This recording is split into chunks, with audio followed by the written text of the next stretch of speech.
Late night TV host Jimmy Kimmel was back on the air Tuesday night, mostly, in an emotional return to TV after being pulled for making a joke about Trump's reaction to the assassination of Charlie Kirk. Kimmel apologized to those he offended, thanked his defenders, and skewered the government officials who tried to silence him. Let's watch a clip. I don't think what I have to say is going to make much of a difference. If you like me, you like me. If you don't, you don't. I have no illusions about changing anyone's mind. But I do want to make something clear because it's important to me as a human, and that is you understand that it was never my intention to make light of the murder of a young man. I don't think there's anything funny about it. I posted a message on Instagram on the day he was killed, sending love to his family and asking for compassion, and I meant it, and I still do. Nor was it my intention to blame any specific group for the actions of what it was obviously a deeply disturbed individual. That was really the opposite of the point I was trying to make, but I understand that to some that felt either ill-timed or unclear, or maybe both. And for those who think I did point a finger, I get why you're upset. If the situation was reversed, there's a good chance I'd have felt the same way. On Sunday, Erica Kirk forgave the man who shot her husband. She forgave him. That is an example we should follow. Yeah. If you believe in the teachings of Jesus, as I do, there it was. That's it. A selfless act of grace, forgiveness from a grieving widow. It touched me deeply. And I hope it touches many. And if there's anything we should take from this tragedy to carry forward, I hope it can be that. What'd you guys think? I thought that the whole monologue was just outstanding. And we're going to see other parts. But I thought that to nail the tone just right, like there was, I mean, we just saw him, Jimmy being emotional because Jimmy Kimmel is just a wonderful human being for like people who've gotten to know. He's just a really good guy. And so you could imagine this hitting him in that way.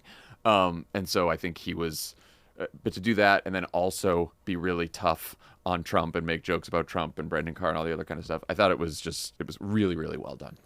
Yeah. And while avoiding taking the whole thing too seriously, like he starts the whole thing out by playing a bunch of clips of people saying how this is the most important late night episode in history. And then he's just in a giant banana costume. Yeah. And he jokes about needing to change. Like he struck an amazing balance. He like acknowledged the issue conservatives had with what he said and took that seriously without, I think, giving in to bad faith about it either, which is a really delicate thing because he makes clear that what he is, he takes responsibility not for what people claimed he said, but for what he actually said, and then acknowledges the ways in which even that was something he wished he had done differently. And then it was also just really fucking funny. Like I was blown away by it, and also just as just a text, like late night, like it's a speech. He gave a speech, and it was as well organized an argument I have seen from anyone in a long time, politicians, non-politicians. Like it was excellent. It wasn't flowery. It didn't go too far. He never crossed the Delaware. He never like sounded like a Federalist paper. He just made an argument from the heart. Yeah, you can, it felt good libbing out on that. Yeah. On that, but it was for an audience, and I ended up tweeting this, was just like, watch it, especially if you don't like Jimmy Kimmel or don't like the show. Like, and as he said, he's not going to convince hardcore MAGA people, and I know he did not. But even if you don't like Jimmy Kimmel, even if you don't like the show that much, it's just a heartfelt speech that I think is like something the country could use about now. By the way, shout out to Josh Holloway, Louis Fertel, friends of ours who work on the show and help write the monologue. Yeah, Jimmy's an emotional guy. I think that has come out in past monologues where he's talked about personal things like challenges, health challenges his son has faced. But you can tell here he was really moved by Erica Kirk in particular, but I think also he seems stung by the reaction. Like when you say something and you inadvertently hurt people, like you feel terrible, and you could tell he felt terrible there. And also, the attention it got was probably shocking to him. And according to Harry Enton at CNN, the median Kimmel video over the last 6 months on YouTube got 240,000 views. Tuesday night's monologue already has 6.7 million views. So thank you, President Trump, for that. Searches for what time is Jimmy Kimmel on were up 10,000%. So this got a lot of eyeballs. And for he made Mr. a joke Kimmel. about that too, Yeah. about the ratings. About the ratings of people needing to resubscribe to Disney. Plus, he also, I think, like handled how he talked about Disney and was honest thought about that that. was really- Like, I just was really like I was blown away by it as just like in an incredibly difficult and tense moment, like kind of dancing between the raindrops. I just thought I was really impressed. Did you guys see Colbert said, "Once more, I'm the only martyr in late night." Unless CBS got any news? No. For anyone who doesn't know what we're talking about, during his monologue on September 15th, Kimmel said the following, quote, "We hit some new lows over the weekend with the MAGA gang trying to characterize this kid who murdered Charlie Kirk as anything other than one of them and doing everything they can to score political points from it. That led the chairman of the FCC, Brendan Carr, to threaten to retaliate against ABC and Disney. He said they could handle this the easy way or the hard way, very subtle. Corporations that own ABC affiliate stations announced they would pull the show from their stations. One of those companies is called Nexstar. They are waiting on the FCC to approve a merger, and then Kimmel was pulled from the air. We should note that some of those affiliate stations, Sinclair-owned stations and Nexstar-owned stations, did not air Tuesday's episode, so it's sort of unclear the ultimate fate of the show. But, to your point, it wasn't all contrition from Kimmel. Here's a clip of Jimmy Kimmel going hard at Brendan Carr, the chairman of the FCC, and other political leaders that are suppressing free speech. Let's watch. Brendan Carr, the chairman of the FCC, telling an American company, we can do this the easy way or the hard way, and that these companies can find ways to change conduct and take action on Kimmel, or there's going to be additional work for the FCC ahead. In addition to being a direct violation of the First Amendment, is not a particularly intelligent threat to make in public. Ted Cruz said he sounded like a mafioso. Although, I don't know, if you want to hear a mob boss make a threat like that, you have to hide a microphone in a deli and park outside in a van with a tape recorder all night long. This genius said it on a podcast. Brendan Carr is the most embarrassing Carr Republicans have embraced since this one. And that's saying something. The FCC has a tradition of meddling where they shouldn't under many administrations, but it wasn't always like this. There was an FCC commissioner back in 2022 who worked under Joe Biden who was spot on. He wrote, President Biden is right. Political satire is one of the oldest and most important forms of free speech. It challenges those in power while using humor to draw more people into the discussion. That's why people in influential positions have always targeted it for censorship. You know who wrote that? FCC Commissioner Brendan Carr. I love that. Ballsy move, though, to go after the chairman of the FCC. And Trump. Like, there's a lot of jokes about Trump that he did not pull any punches. He later went on to make fun of him at the UN. I mean, it was what I loved about it is that as much as he was emotional, he was empathetic towards people who didn't like him. He was going, but he did not pull any punches whatsoever. He did exactly how he usually makes fun of Trump and the administration. It was really like it's funny. I really was living out. Like I felt really proud. I actually got emotional watching it.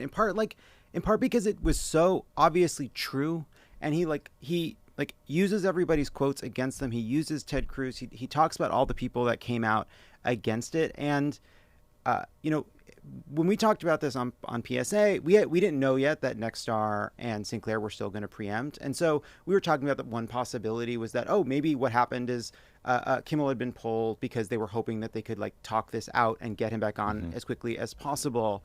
But because he's not back on in those other stations, I think it makes it more clear that public reaction was important, and this was the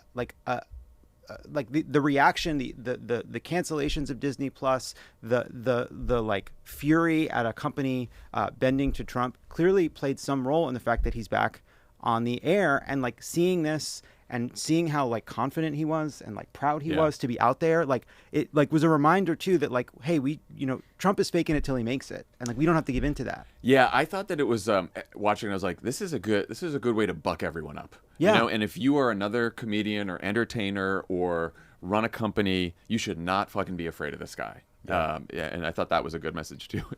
He does this great. They put together a clip of all the times that Donald Trump said, "Don't take Tylenol."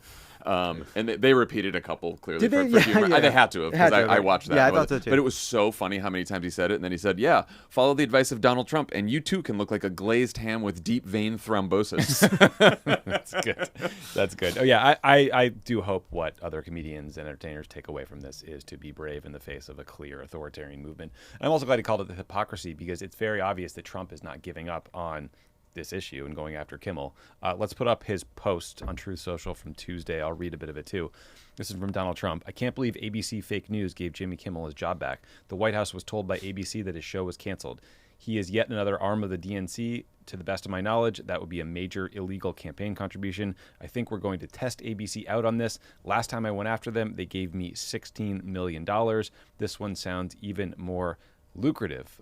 Sounds like a free speech absolutist. So it's funny, just again, like all these people that are out there being like, well, this was, including Brendan Carr, by the way, that this was just market forces and this is a business decision. And oh yeah, there was a few people saying, oh, Brendan Carr was unhelpful, but ultimately this is not something that can be seen as a violation of the First Amendment. And then just Trump comes out there over and over and over again to prove that they're wrong. And Kimmel pulled that out too, like the do it NBC and the kind of cajoling and the pressure to cancel comedians. He doesn't like. I will say something that jumped out at me that I haven't seen people talking about is we were told by ABC that he was canceled, and that's clearly him trying to get out there that like they had some kind of communication, whether it's true or not true, but it's clearly meant to kind of be that is directed directly at, like, I assume Bob Iger or I don't know who, as as both a kind of like threat, and it was just like how brazen he is in the face of people online trying to say this was about accuracy and late night comedy. It was funny because you could watch the Republican talking points change in real time, right? Benny Johnson, who was a TPUSA staffer who was doing the interview with Brendan Carr, initially was crowing about it, talking about how Carr laid the wood on ABC and on Kimmel, and then over time it was like, oh no, this was actually just the markets were speaking, and thousands of voices rose up and told ABC. It's like, no man, you're so full of shit. This is obviously a threat. Trump does this all the time. There's always the defenders. There's always people trying to justify bullshit. They're always trying to rationalize it, and then he just comes out and is like, no. What you originally thought about me was correct. No, my motivations are exactly what the left says they are. So finally, Kimmel ended by thanking some of the people who supported him. He thanked his audience, he thanked his friends, but he also thanked a bunch of critics who had stood up for the right to speak freely in this country during this controversy. Let's watch that. Maybe most of all, I want to thank the people who don't support my show and what I believe, but support my right to share those beliefs anyway. People who I never would have imagined, like Ben Shapiro, Clay Travis, Candace Owens, Mitch McConnell, Rand Paul, even my old pal Ted Cruz, who, believe it or not, said something very beautiful on my behalf. I hate what Jimmy Kimmel said. I am thrilled that he was fired. Oh, wait, no, not that. The other part. But let me tell you, if the government gets in the business of saying, what you can and can't say, what you, the media, have said, we're going to ban you from the airwaves if you don't say what we like, that will end up bad for conservatives. I don't think I've ever said this before, but Ted Cruz is right. He's absolutely right.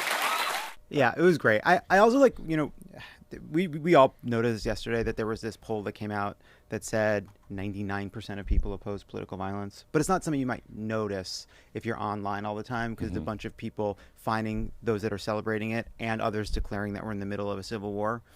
And I felt a little bit like this is him kind of in a similar way, like kind of reaching to the vast numbers of people that are not hyped up about going after the libs and don't view politics as a war against your enemies, and who are have a gut belief in the First Amendment and just free expression. And conservatives have made a lot of good work about saying that the left is cracking down on free speech, whether it's about Biden and government censorship of people that are anti-vax, or just a culture that isn't tolerant enough of views that the left doesn't like, and they combine those into one story about just believing in freedom of speech. And this is the same kind of thing, and it is a good thing if we get back to the days when the left is like proudly defending the right to speak your mind and disagree, and the right goes back to being like hallmotters and scolds. Like, I am very happy with that outcome. A principle is not a principle if it doesn't apply to the other side and your side, and when it's inconvenient for your own politics. That's just... Yeah, I also like that no one is willing to just give Ted Cruz like a free praise. You know, all of us, we did it too. Everyone's taking a little shot at him. I might have left out Candace Owens. Candace is probably saying, well, the Jews got Jimmy, you know, and that's why she opposes it. Just kidding, Candace. You stood up for Jimmy. That's good for you. Do you, you know who also probably is happy that he's not getting full praise is Ted Cruz from us. Right, that's fair. Yeah, I think he did him a favor by playing the first part. I don't think Ted Cruz true. wants a bunch That's of true. libs saying how great he is. So Yeah, that's what. Yeah, he didn't like my "good for Ted Cruz" tweet. Love you, Ted. All right, if you want to support our right to speak freely here at Crooked Media, please subscribe to Pod Save America on YouTube.